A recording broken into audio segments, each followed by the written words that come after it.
podcast on the Sports Gambling Podcast Network is presented by WinBet.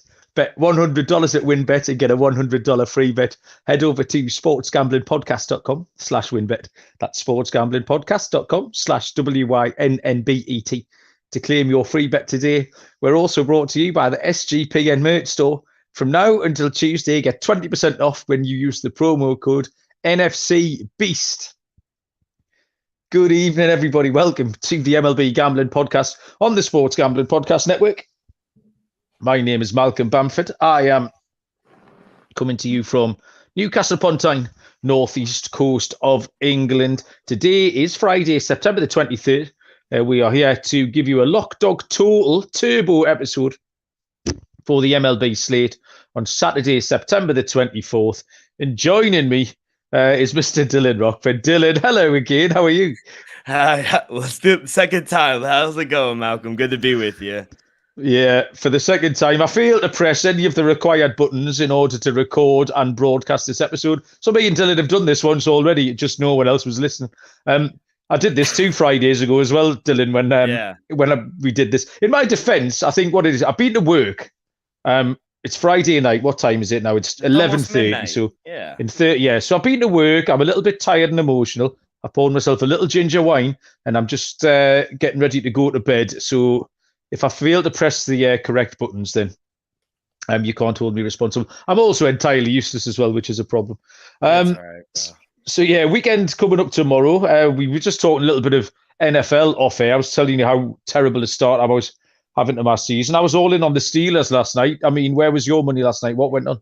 Yeah, I was on the Steelers. I was on the under. The under killed me too. The last second touchdown. Yeah. That hurt me, but I did hit on Najee Harris anytime touchdown. So got a little plus money, but other than that, Steelers killed me. Yeah, that was an all-time bad beat. I saw there was a lot of DFS teams that got knocked down from like $27,000 to $75 with a Cleveland Brown defensive touchdown. I mean, on the flip side, people have gone up as well, so it's not like it's an all-time good win for some people as well. They'll be telling that story. England lost in the football to Italy tonight. The USA lost to Japan as well. We got the World Cup around the corner. Hopefully, I'm going to do some World Cup stuff here on the pod. But so on the weekend, we know that myself and Dylan, Noah, Moon, I fall a bit short of time. Like I say, everyone's working and stuff. And we know the listeners have less time to consume a full slate of our waffles. So we go with a little Lock Dog Total episode where we'll pick out the highlights and we'll give you one from each of those categories. So, Dylan, and this was a weird old card. I couldn't quite get my head around a lot of the games. There's some good stuff and some bad stuff. It's been a weird couple of weeks because you were just saying that you feel like a lot of the playoff places have been decided. It's kind of the wild card spots. And then some little things like which way around the Mets and the Braves are going to go. But there's not really that much to play for, that much up for grabs, is there? No, not at all. And I think some teams on the bottom are just trying to play spoiler at this point. Like you said, there's only a few teams really fighting for a position. So I don't know. For me, like I was telling you, it's just been kind of tough handicapping the lower lesson end of the teams. For example, like Washington Nationals. It's a boring game because they don't really have anything to play for, but you can still make money off of it. That's the whole thing. Yeah, that's the thing. Yeah, something's going to win, and the total is going to be one or the other of over or under. So there's something in there, and that's our job, Dylan. We need to keep grinding, and we need to fetch these winners out. So I'll give you carte blanche here to start anywhere you like. What's your first pick? Since we're starting with totals, let me give you a total, and that's exactly where I'm going in the Nationals Marlins game. I'm going to go under 7, a little chalky at -125. I made my line 6.1.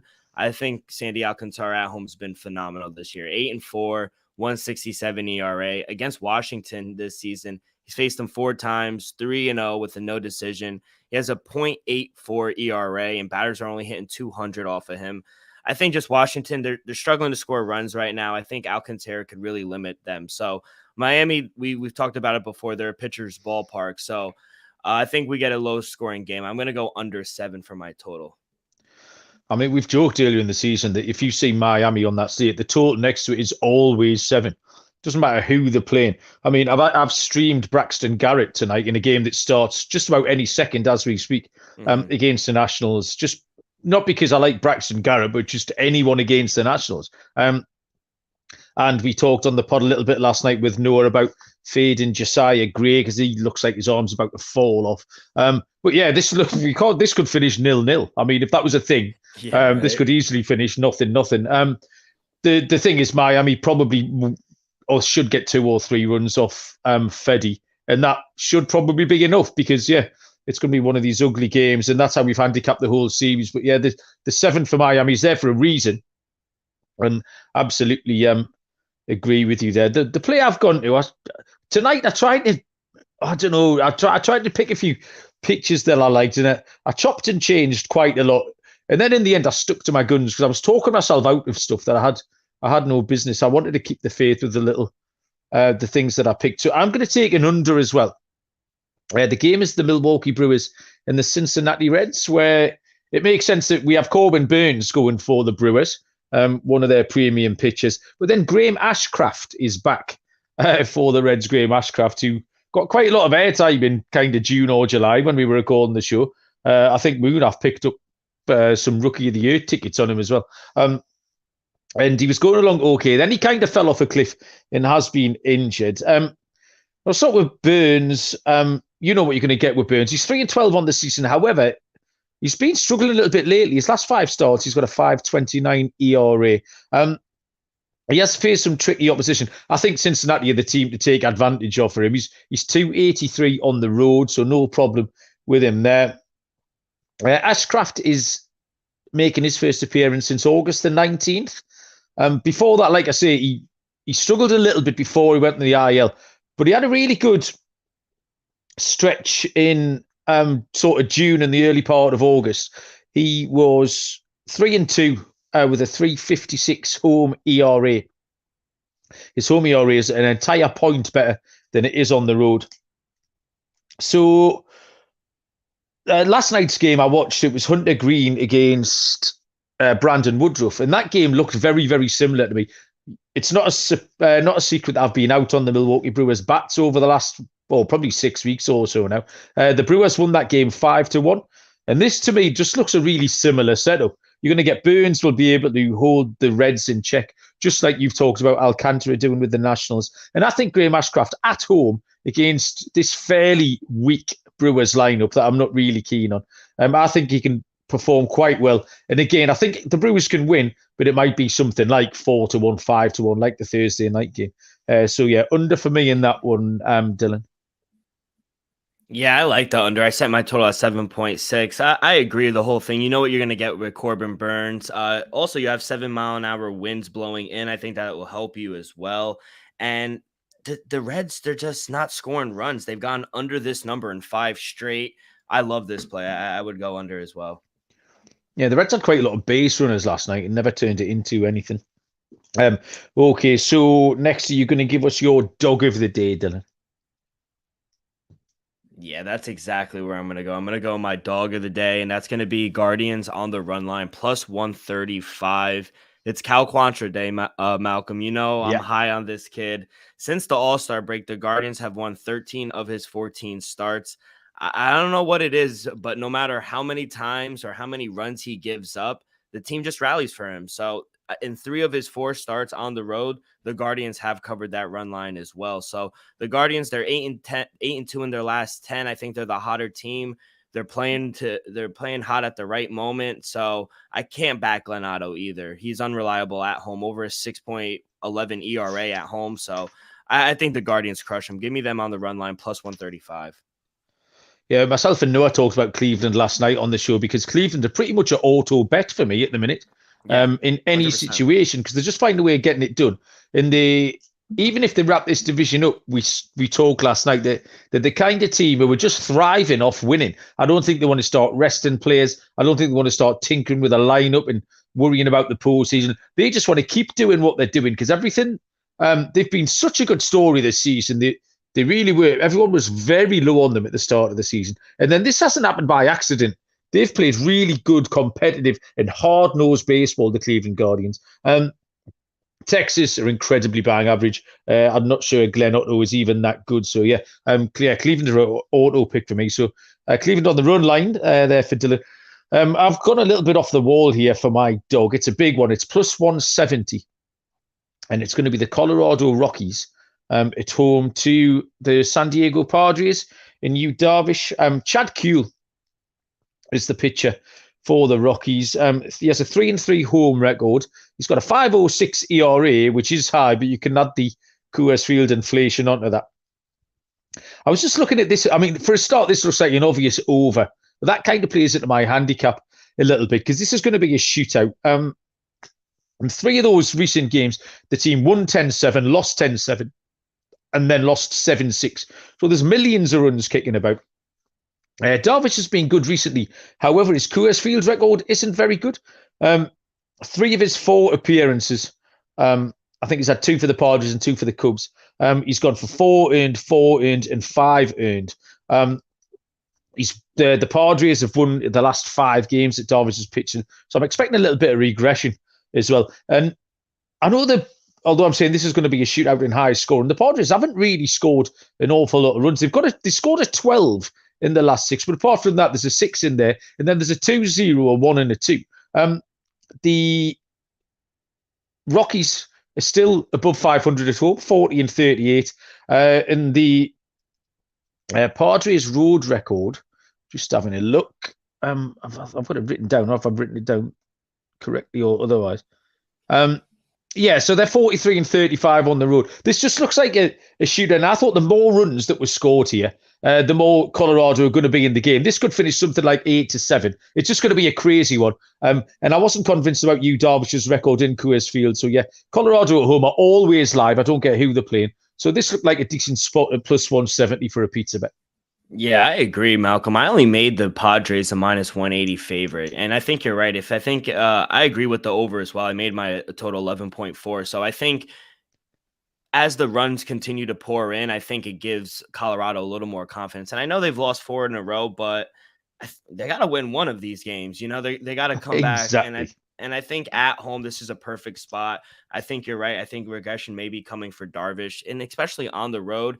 If you want to fade Darvish, it's on the road. So I like this bet. Yeah, Darvish has been going along a little bit too well because it's never really that straightforward with him. So yeah, we'll get him beat tomorrow, no problem.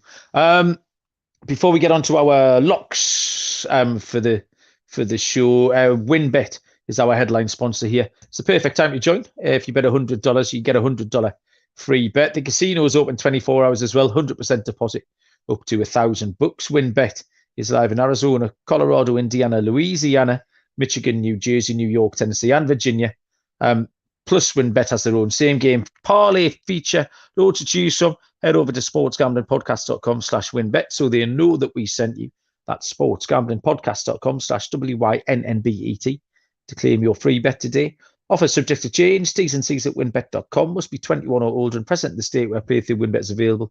If you're someone who knows a gambling problem, call 1-800-522-4700. Okay, then in lock time, what did you find for us? Yeah, for my lock, I'll go out to the Braves-Phillies matchup, Malcolm. Hurts me to say, but I do like the Braves here on the money line. Minus 134. I think it's a good price for just a much better pitcher and better team, in my opinion. Kyle Wright for the Braves has been dominant. The Braves have won 7 games straight where he started and 4 straight on the road. So I think we're getting a discounted price with the better pitcher. And I know they've lost 2 in a row, so maybe that's why the number's not as high as it should be. The Braves, they're fighting for the division against the Mets. I think this is a good spot for them to get right. Bailey Falter, he did just lose to the Braves last week. So I think the Braves are going to get this shit rocking again. So I'm going to take them on the money line for my lock. This has probably been the most fun series of the week to handicap, actually. Yeah, we had Fried against Suarez last night. Suarez got the win for my fantasy team. Hasn't done me any favors, to be honest. I'm still miles behind in all the categories. But yeah, 1-0 win there. And then before that, Atlanta got turned over against Washington 3-2. So the Atlanta offense has been stuttering a little bit. And then tonight, the game that's happening on Friday night, Jake Odorizzi and Aaron Nola. Looks like a good spot for Philly.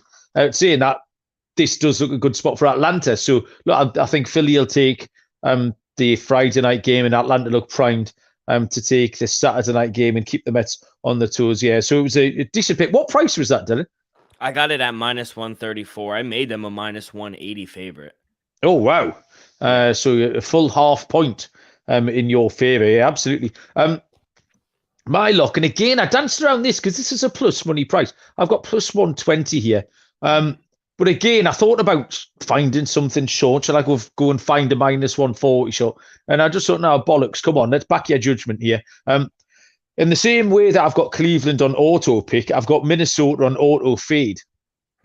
So I'm going to take the LA Angels behind Reed Detmers to overturn Minnesota and Joe Ryan at that price of +120. Reed Detmers has got a 4.65 ERA in his last 5. He's faced really tough opposition. He's a strikeout prop for Detmers looked interesting to me. Through July and August, he had 8 games in a row where he had 6 or more strikeouts. That's dropped off recently.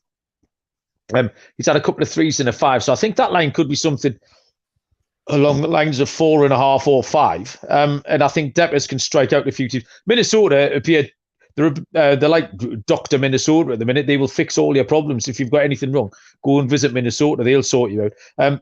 They just look out of it. They're absolutely hopeless. They look devoid of any kind of enthusiasm. KC, we've backed KC against them all week, and I think they've cashed forwards at +140, +125.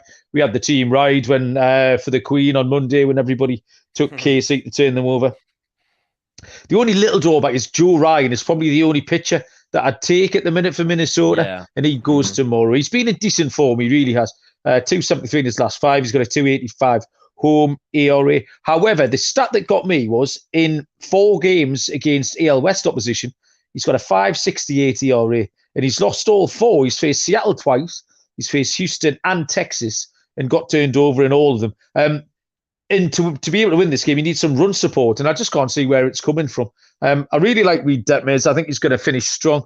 He's probably got 2 or 3 starts left this season, and I'll be looking for him to kick on next season as well. So, yeah, a bit of a maverick player for my luck, +120, but it's an auto fade of Minnesota more than anything else. So, yeah, give me the Angels, Dylan. Yeah, I mean, you hit it on the nail on the head. The only person I would back on Minnesota is Joe Ryan at this point.